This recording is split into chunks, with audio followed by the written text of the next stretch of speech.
सत्य को खोजने वाले सब साधकों को हमारा प्रणाम। आज का मधुर संगीत आज के विषय से बहुत संबंधित, जिसके लिए मैं जग्गू चौधरी को बहुत बहुत धन्यवाद देती हूँ। सभी सहज व्यवस्था हो जाती है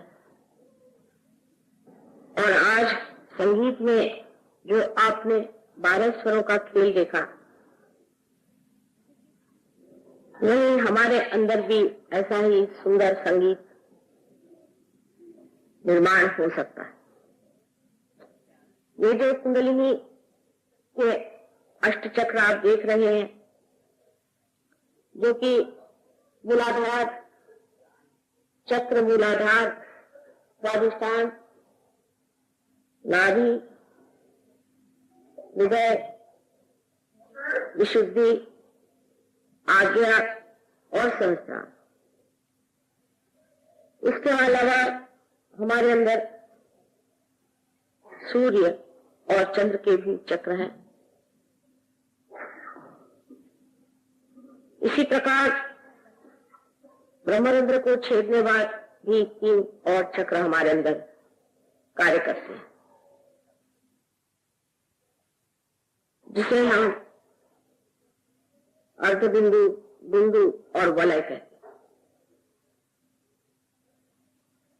ये सारे हमारे अंदर स्वर हैं। जैसे अगर सा से शुरू करें तो 7 स्वर सारे गम और पद है, नी, सहस्त्रार पे नी जाकर के पहुंचता है। इसी प्रकार इन सब चक्रों को जो शक्ति देते हैं, ऐसे ग्रह भी हैं। जैसे मूलाधार पे मंगल, स्वादिष्ठान पे बुध, नाभि पर गुरु, हृदय पे शुक्र, विशुद्धि पर शनि, आज्ञा पे सूर्य और सहस्त्रार पे सोमवार, जो कि शिव जी का या देवी का स्थान माना जाता है, आदिशक्ति का। इसी प्रकार हमारे नवग्रह भी इन चक्रों पर वास करते हैं।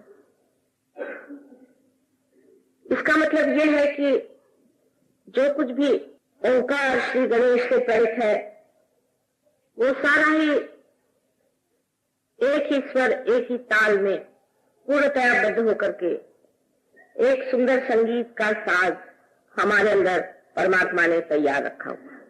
इसको छेड़ने के लिए ही कुंडलिनी कार्यान्वित होती है।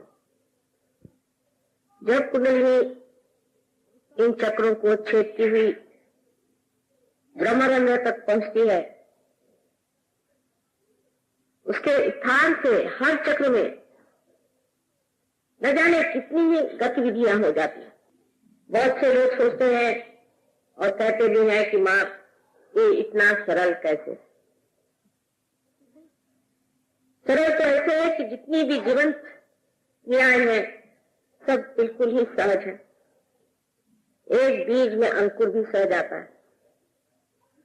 लेकिन जो हम रोज देखते हैं, रोजमर्रा जानते हैं, उसके प्रति हमें कोई भी प्रश्न खड़ा नहीं। उसे हम मान से लेते हैं। जैसे कि आपके श्वास की क्रिया जो है, ये कितनी सहज है। इसके लिए अगर आप किसी गुरु के पास जाना पड़े या कुछ ग्रंथ पढ़ना पड़े या कोई लाइब्रेरी में जाना पड़े, तो कितने लोग जीवित रहेंगे। ये हृदय का जो स्पंदन अनहद हर घड़ी अपने आप ही कार्यान्वित रहता है,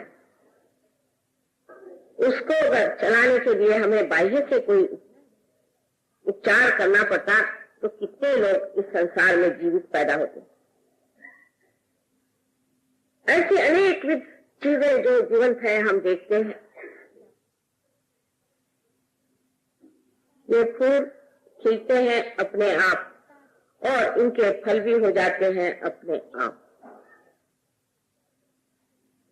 ये उत्तम भरा प्रज्ञा जिसने इस सृष्टि को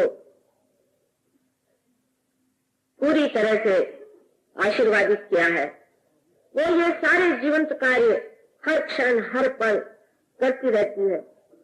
इतना ही नहीं, इसका चयन इतना अद्वितीय है कि उसका अनुमान हम अपने मानवीय बुद्धि से नहीं लगा सकते। माने एक आम के पेड़ में सिर्फ आम ही लग सकता, एक हिंदुस्तानी के घर हिंदुस्तानी ही पैदा होता है। मेरा मतलब ये नहीं कि हिंदुस्तानी से है कि वो कोई ब्रांड लेके आता है, लेकिन उसकी शक्ल सूरत से आप जानते हैं कि हिंदुस्तानी। ये जो चयन है, ये जो चॉइसेस है, ये कितने गहन और कितने गणित से बने हुए हैं, उसका अंदाजा हमारे दिमाग में आ ही नहीं सकता। जैसे कि मैंने पहले कहा था कि सिर्फ एक ही हो सकता है कि जो ये सीमित बूंद है, इसे हम सागर में ढाल सकते। सागर से एकाकार होने पर सागर की सारी शक्तियों को देख सकते हैं, जान सकते हैं और उसका आनंद भी लूट सकते। यही कार्य ये कुंडलिनी करती, लेकिन इसकी व्यवस्था इतनी सुंदर है इस साज कि ये स्वर सारे जाकर के अंत में अपने मस्तिष्क में पूरे यहां से लेकर के यहां तक सातों की सातों, जिन्हें कि हम कहते हैं चक्रों के पीठ, पूरी तरह से अपने कार्य में संलग्न होते हैं। ये 7 चक्र जो हम नीचे देखते हैं, उनके पीठ हमारे मस्तिष्क के, यहां से शुरुआत करिए या यहां से शुरुआत करिए तो मूलाधार आदि सब करते हुए यहाँ आपके हृदय चक्र, और हृदय के बाद यहाँ तक आप आज्ञा चक्र पे आ जाते हैं और यहाँ विशुद्धि चक्र है।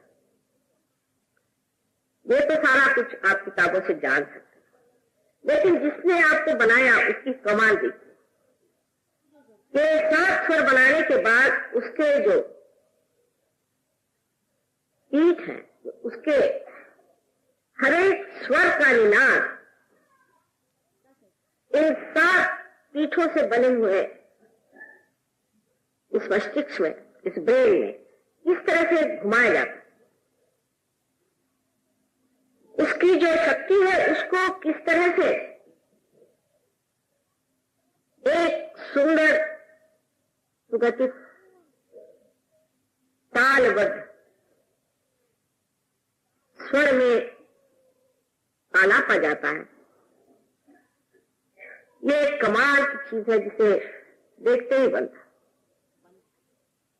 इस कमाल को हम इसलिए नहीं देख पाते कि हमारी दृष्टि ही बाहर की ओर है। अगर कहा जाए कि आप अंदर की ओर दृष्टि ले जाएं, तो आप कहेंगे कि ये कैसे करें मां, ये तो मुश्किल काम है। आप अब इस वक्त मेरी बातचीत सुन रहे हैं, आपका सारा चित्त मेरी ओर है, लेकिन अगर कोई घटना घटित हो जाती है तो आपका चित्त वहां आकर्षित हो जाता है। उसी प्रकार कुंडलिनी का जागरण जब होता है तो जो आपका चित्त बाह्य में फैला हुआ है वो एकदम अंदर की तरफ दौड़ता है, और जैसे कोई एक कपड़ा चारों तरफ फैला हुआ, उसके अंदर से कोई चीज उसे ढकेलती हुई ऊपर की तरफ ले जाती है, इस प्रकार कुंडलिनी संस्कार से आने पर उसे चाक कर देती।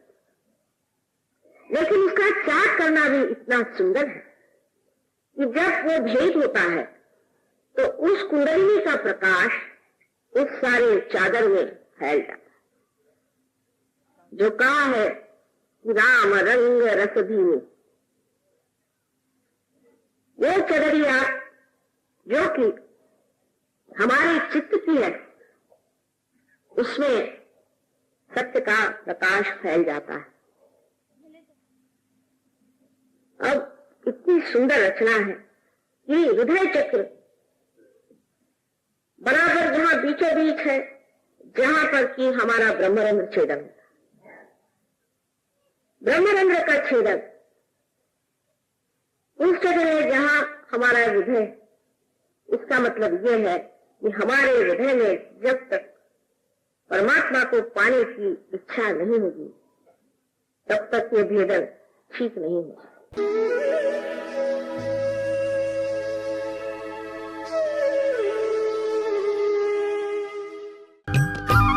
सब्सक्राइब कीजिए कुंडलिनी जागरण को और प्रेस कीजिए बेल आइकन को, जिससे कि आपको मिल सके हमारी लेटेस्ट वीडियो सबसे पहले।